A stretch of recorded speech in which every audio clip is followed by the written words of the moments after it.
Alhamdulillahilladzi arsala rasulahu bil huda wa dinil haq liyudhhirahu 'alad dini kullih wa kafa billahi shahida.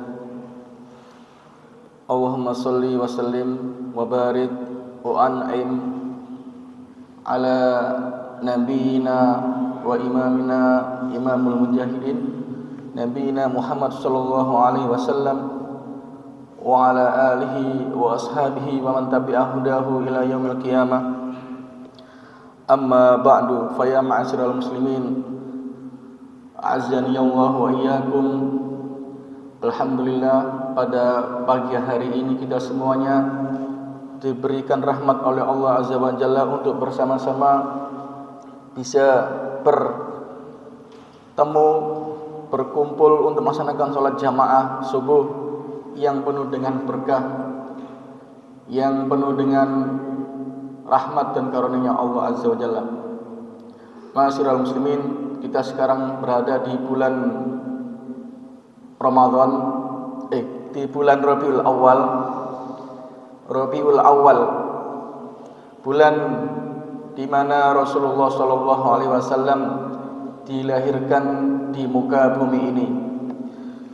Walaupun tanggalnya menurut para ahli sejarah, para ilmuwan itu ada yang ikhtilaf antara tanggal 12 Rabiul Awal atau tanggal yang berapa. Ma'asyiral muslimin rahimani wa rahimakumullah, di berbagai daerah dan di berbagai negara ada sebagian kaum muslimin yang merayakan maulid, dinamakan maulid. Maulid itu artinya waktu kelahiran, ismu zaman dalam bahasa itu ya, waktu kelahiran Rasulullah SAW banyak dirayakan di mana-mana. Kalau maulid itu nabinya ya, yang dilahirkan, al-maulud. Di belahan dunia manapun ada saudara-saudara kita kaum muslimin yang menunjukkan mahabbah, cintanya kepada Rasulullah SAW begitu tinggi. Bahkan di Eropa itu Pak, di Eropa itu kaum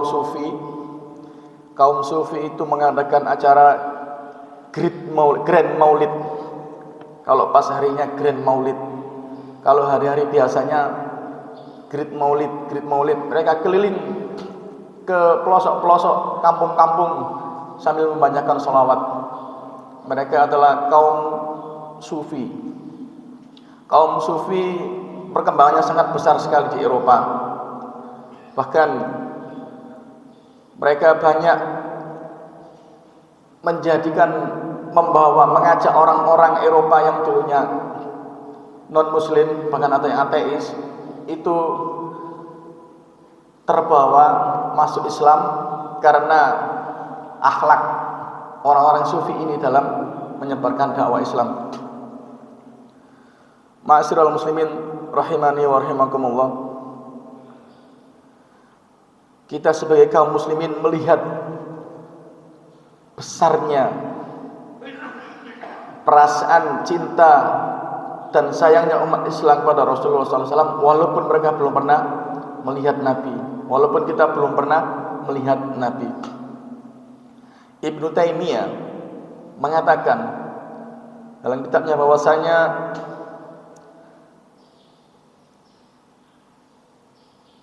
acara-acara maulid yang diadakan musiman itu belum ada nas di dalam Al-Quran maupun hadis, belum ada perintahnya. Tapi beliau di akhirnya mengatakan bahwasanya orang-orang yang mengadakan acara tersebut, mereka mendapatkan pahala karena niatnya, niat karena takzim kepada Rasulullah SAW, niat karena cintanya kepada Rasulullah SAW. Ini yang menimbulkan pahala menurut Ibnu Taimiyah. Tapi Ibnu Taimiyah menegaskan bahwasanya tidak ada nas baik dari Al-Qur'an maupun Al-Hadis yang menyebutkan atau menyuruh kita sebagai umat Islam untuk mengadakan Maulid Rasulullah SAW. Tapi kita sebagai kaum muslimin hendaknya kita saling menghormati manakala ada saudara kita yang mengadakan Maulid Rasulullah SAW. Karena apa? Karena kita untuk menjaga ukhuwah Islamiyah kita, menjaga ukhuwah persaudaraan kita ini di atas segalanya lebih penting, ma'asyiral muslimin rahimani wa rahimakumullah. Tapi sekali lagi saya tegaskan, di dalam nas baik Al-Qur'an maupun baik dalam Al-Qur'an, nas-nas Al-Qur'an dan hadis Rasulullah SAW tidak pernah kita jumpai perintah untuk mengadakan acara-acara seperti itu. Ma'asyiral muslimin, azanillahu wa iyyakum. Kalau kekuatan ini kita kumpulkan besar sekali Bapak Ibu sekalian. Kalau kekuatan-kekuatan dan cinta, bukti cintanya Rasulullah, bukti cinta umatnya Nabi Muhammad SAW ini kita kumpulkan, maka akan menjadi suatu kekuatan yang besar sekali yang ditakuti oleh orang-orang yang membenci Islam. Dalam surat Al-Fath ayat ke-29, ayat ke-29 disebutkan siapakah orang-orang yang mengikuti Rasulullah SAW itu. A'udzubillahi minasyaitonirrajim. Bismillahirrahmanirrahim. Muhammadur Rasulullah walladzina ma'ahu asyidda'u 'alal kuffari ruhama'u bainahum tarahum ruk'an sujjadan yabtaguna fadlan minallahi wa ridwana simahum fi wujuhihim min atharis sujud dzalika mathalun fit Taurah wa mathalun fil Injil kazar'in akhraja shatahu fa'azarahu fastaghladha fastawa 'ala suqi yu'jibu az-zurra'a liyaghidha bihim kuffar wa'adallahu alladhina amanu wa 'amilus solihati minhum maghfiratan wa ajran 'azima. Al-ayah. Ma'asyiral muslimin, dalam ayat itu disebutkan ciri-ciri pengikut Rasulullah. Siapa yang bermaiyah kepada Rasulullah SAW. Quran sebagai kurikulum kehidupan kita menjelaskan bahwasannya pengikut Rasulullah, kalau di bahasa Arab kan Pak, pengikut Rasulullah itu namanya Muhammadiyah, Muhammadanism. Kalau dalam bahasa filsafat Muhammadanism, Muhammadiyah, pengikutnya Rasulullah. Jadi kalau kita di perguruan sini Muhammadiyah, kita mengikuti Rasulullah. Sekuat tenaga kita mengikuti bagaimana Rasulullah menjalani kehidupan kita, semampu kita. Kalau kita mengaku sebagai orang Muhammadiyah, Muhammadur Rasulullah, Allah menyebutkan sendiri dalam ayat Qur'annya itu Muhammad Rasulullah. Muhammad adalah utusan Allah. Dikatakan Muhammad, Pak. Muhammad bukan Ahmad. Kalau Muhammad itu berarti yang terpuji, yang banyak pujiannya. Semuanya terpuji daripada Nabi Muhammad SAW. Wa innaka la'ala khuluqin azim. Muhammad itu terpuji, akhlaknya semuanya terpuji. Muhammadur Rasulullah walladzina ma'ahu. Kita masuk lagi ke ayat setelah kata setelahnya, walladzina ma'ahu, dan orang-orang yang bersamanya. Asyidda'u 'alal kuffar, sangat keras kepada orang-orang kafir. Ruhama'u bainahum, saling kasih sayang di antara mereka. Ma'asyiral muslimin, kalau kita balik menjadi asyidda'u 'alal muslimin, ruhama'u 'alal kuffar, Asidda'u 'alal kafirin, asidda'u 'alal kuffar ruhama'u bainahum. Orang-orang yang bersama Rasulullah sallallahu alaihi wasallam, walladzina ma'ahu, dan orang-orang yang bersamanya, sahabatnya. Ini khitabnya kepada sahabat-sahabat dulu. Walladzina ma'ahu asidda'u 'alal kuffar, sangat keras kepada orang-orang kafir. Ini Al-Qur'an yang mengatakan, Pak. Kita kepada orang kafir jangan berlembek-lembek. Kalau masalah akidah ada garisnya. Asidda'u 'alal kuffar ruhama'u bainahum. Kasih sayang di antara mereka, saling mengasihi, saling menyayangi. Ruhama'u bainahum. Jadi kalau sekarang kita lihat ada orang yang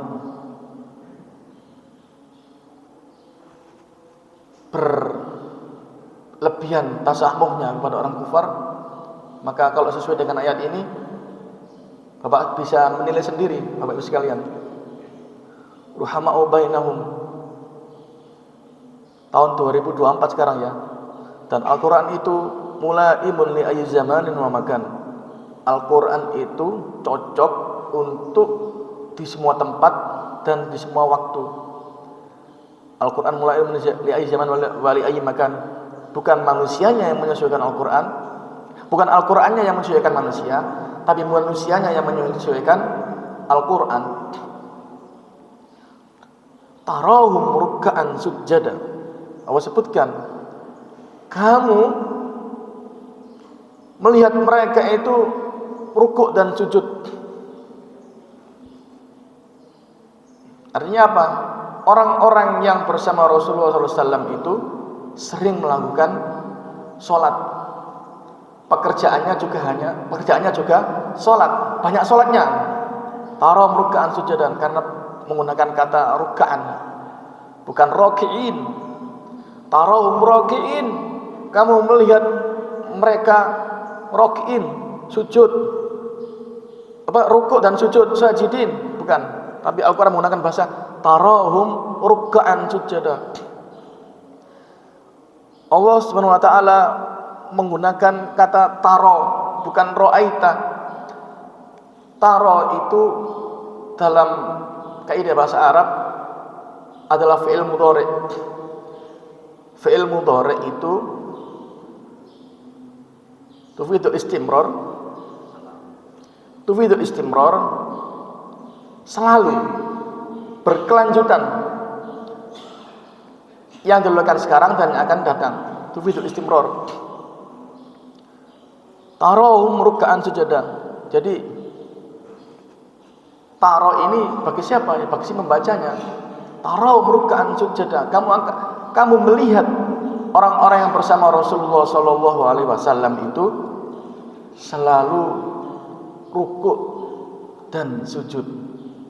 Bukan hanya rukuk, tapi ruk'an, menggunakan jamak taksir, bukan rogiin jamak mudzakkar salim. Tarom ruk'an sujada, kamu melihat mereka sedang rukuk dan sujud. Berarti zaman ini juga seakan-akan kita berada di zamannya Rasulullah kalau kita melihat orang-orang yang sedang rukuk dan sujud. Ini ciri-ciri berikutnya Rasulullah sallallahu alaihi wasallam. Kalau kita cinta kepada Rasul dan Rasul kepada Nabi kita, maka kita selalu ingin bersama dengan Rasulullah. Kita cinta kepada seorang, kita selalu ingin bersama dengan orang itu kan ya. Maka Al-Quran sebutkan tarahum ruk'an sujadan yabtaghuna fadlan minallahi wa ridwana. Kenapa mereka selalu sholat, selalu rukuk dan sujud? Mereka mengharapkan fadlan, karunia Allah dan keridhaannya Allah. Yabtaghuna fadlan minallahi wa ridwana.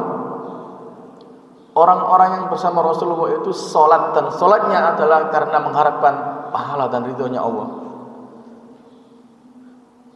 Bapak Ibu sekalian, jadi sholat kita janganlah jadikan sebagai rutinitas saja, tapi suatu kebutuhan.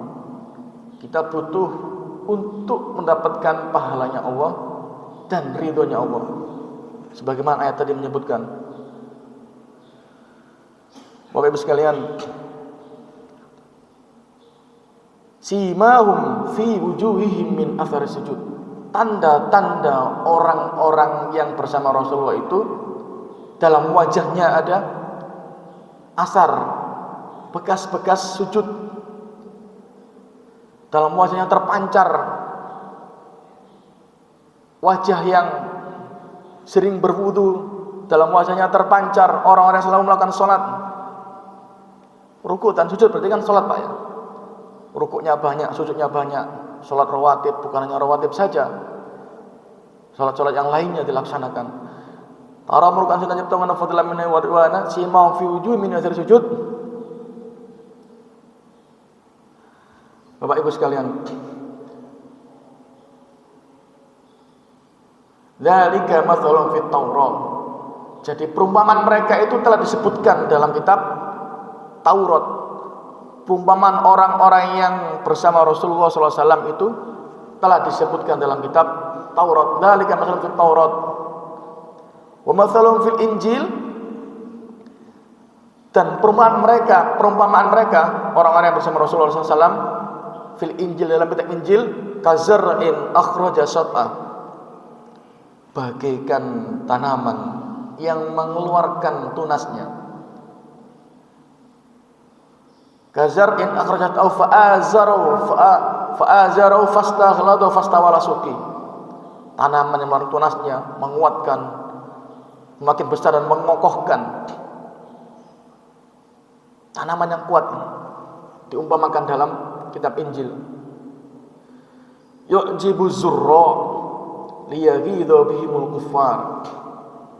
Tanaman-tanaman itu membuat takjub orang-orang yang menanamnya.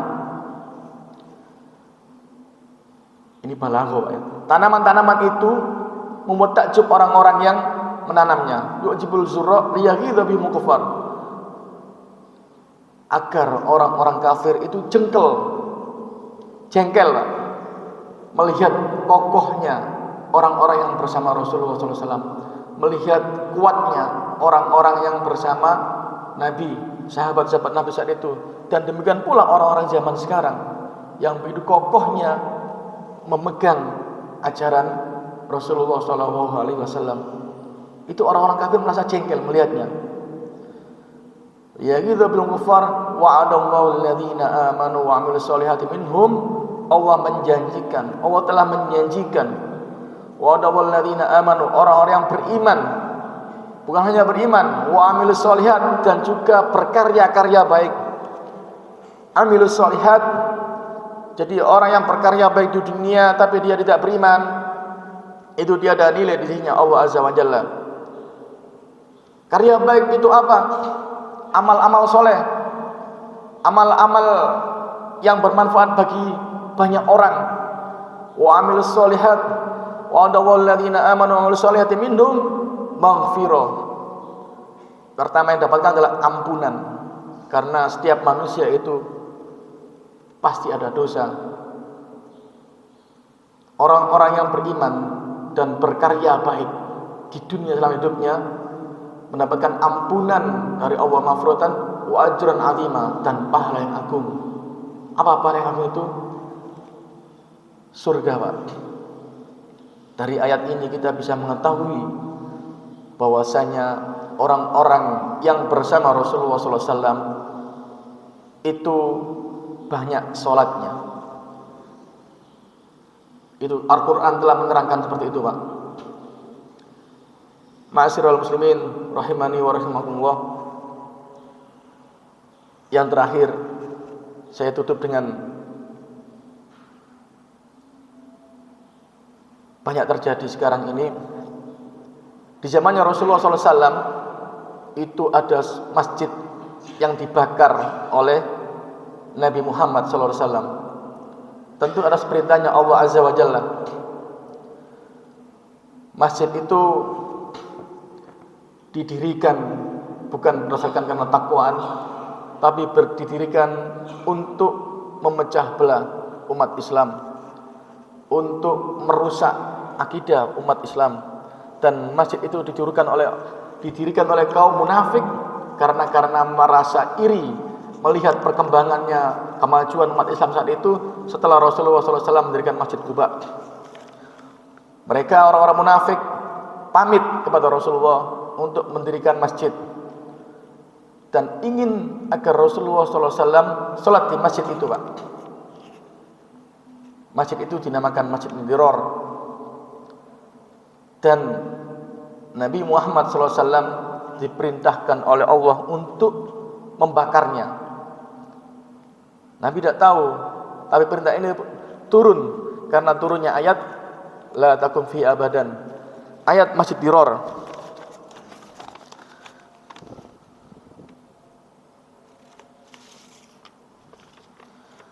Dalam surat At-Taubah ayat 107 disebutkan walladzina ittakhadhu masjidan diraran wa kufran wa tafriqan bainal mu'minin wa irsadan liman harama Allah wa rasulah min qabl wa la yahlifunna in aradna ilal husna wallahu yashhadu innahum lakadzibun. Ma'asyiral muslimin rahimani wa rahimakumullah, orang-orang yang menjadikan masjid sebagai kemudaratan bagi kaum muslimin. Ada Pak masjid menjadi kemudaratan bagi kaum muslimin? Masjid Dirar yang dibakar oleh Nabi Muhammad SAW itu, di belakang pendiriannya itu ingin menghancurkan kaum muslimin, menjadikan masjid sebagai kemudaratan, sebagai kekufuran, wa tafriqan bainal mu'minin, untuk memecah belah kaum mukminin, wa irsadan liman harama Allah. Mereka yang mendirikan masjid saat itu menunggu kedatangannya orang-orang kafir, menunggu kedatangannya orang-orang yang memerangi Allah dan Rasulnya sejak dahulu, yaitu orang-orang kafir. Wala yahlifunna in aradna ilal husna, dan mereka mengatakan bersumpah, kami tidak melakukan mendirikan masjid ini kecuali untuk mencari kebaikan. Jadi zaman dulu ada orang yang mendirikan masjid, tapi mereka berkolaborasi dengan orang kafir saat itu, dengan Kaisar Bizantium, ingin merusak kaum muslimin dari dalam. Itu dari dulu sudah ada, Pak. Zamannya Abu Amir, zamannya tokoh munafik saat itu. Mereka bersumpah, kami mendirikan masjid ini hanyalah untuk kebaikan, berbuat baik. Padahal dalam hati mereka adalah ingin dengki, ada dengki kepada Nabi, ingin menghancurkan Islam dari dalam. Alasan mereka mendirikan masjid apa? Biar orang-orang tua, orang-orang yang sakit saat itu bisa pergi ke masjid, tidak pergi ke Masjid Quba yang didirikan oleh Nabi, tapi bisa sholat di dalam masjid yang dekat dengan rumah-rumah mereka. Wallahu yashhadu innahum lakadzibun. Allah bersaksi, menjadi saksi bahwasanya mereka itu adalah orang-orang yang berbohong. Jadi tujuan mendirikan masjid bukan untuk memakmurkan masjid, bukan untuk menambah kemajuan Islam, tapi ingin menghancurkan kaum muslimin dari dalam. Ini saat itu turun ayat la takum fihi abadan. Rasulullah dilarang oleh Allah Azza wa Jalla, jangan kamu sholat di dalamnya sekali-kali. Itu namanya Masjid Dirar, Pak. Masjid Dirar, saya ulangi, masjid yang didirikan untuk merusak Islam, untuk memecah belah kaum muslimin dari dalam. Jadi zamannya Nabi itu sudah ada. Dan Allah melarang Nabi sholat di situ. Ayat selanjutnya, la masjidun ussisa 'ala taqwa. Masjid itu didirikan atas dasar ketakwaan, bukan atas dasar kedengkian, bukan atas dasar ingin menghancurkan Islam dari dalam. Min awwal yamin haqqu an naquma fi. Sejak saat itu, sejak awal didirikan, kamu sholat di situ Muhammad. Fi rijalan yuhibbuna ayyatahharu. Di dalam masjid itu, masjid yang didirikan berdasarkan takwa, ada orang-orang yang ingin membersihkan diri, membersihkan hati. Wallahu yuhibbul mutahhirin. Sesungguhnya Allah SWT menyukai orang-orang yang bersih, orang yang suci hatinya, suci niatnya. Jadi kalau ada masjid yang didirikan untuk memecah belah kaum muslimin, itu Allah melarang sholat di dalamnya saat zaman Rasulullah SAW. Ma'asyiral muslimin rahimani wa rahimakumullah, pesan kami, marilah kita jaga ukhuwah Islamiyah. Kalau ada masalah-masalah furu', janganlah kita berbesar-besarkan, karena itu bukan masalah usul, bukan masalah akidah. Biarlah kita menjaga ukhuwah ini demi kemaslahatan umat Islam secara umum. Kita di Persyarikatan Muhammadiyah ini, kita melakukan sesuai dengan apa yang ada dalam Persyarikatan Muhammadiyah.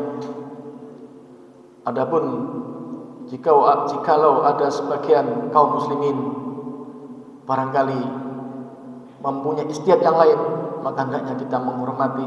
Demi apa, Pak? Demi ukhuwah Islamiyah, demi ukhuwah persaudaraan antara kaum mukminin. Karena orang-orang ghairul Islam, orang-orang di luar sana itu sangat mengharapkan kita ini ribut di dalam umat Islam sendiri, dan kita disibukkan dengan masalah-masalah kecil sampai melupakan masalah-masalah besar yang ada di negeri kita, yang ada di belahan dunia yang lainnya. Ma'asyiral muslimin, innamal mu'minuna ikhwatun fa aslihu baina akhawaykum wattaqullaha la'allakum turhamun. Kita semuanya ini bersaudara. Kita berbuat sesuai dengan keyakinan, iktikad kita.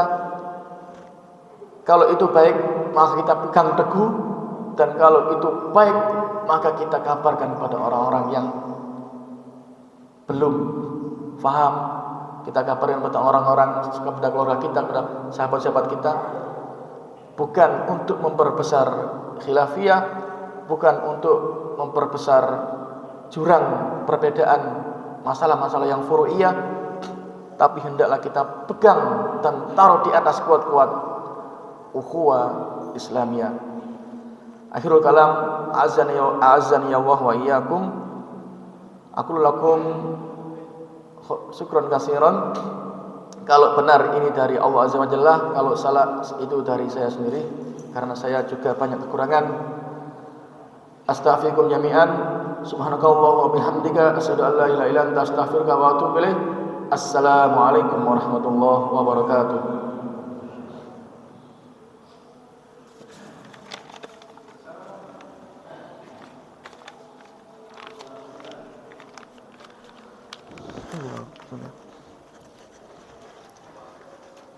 Jariku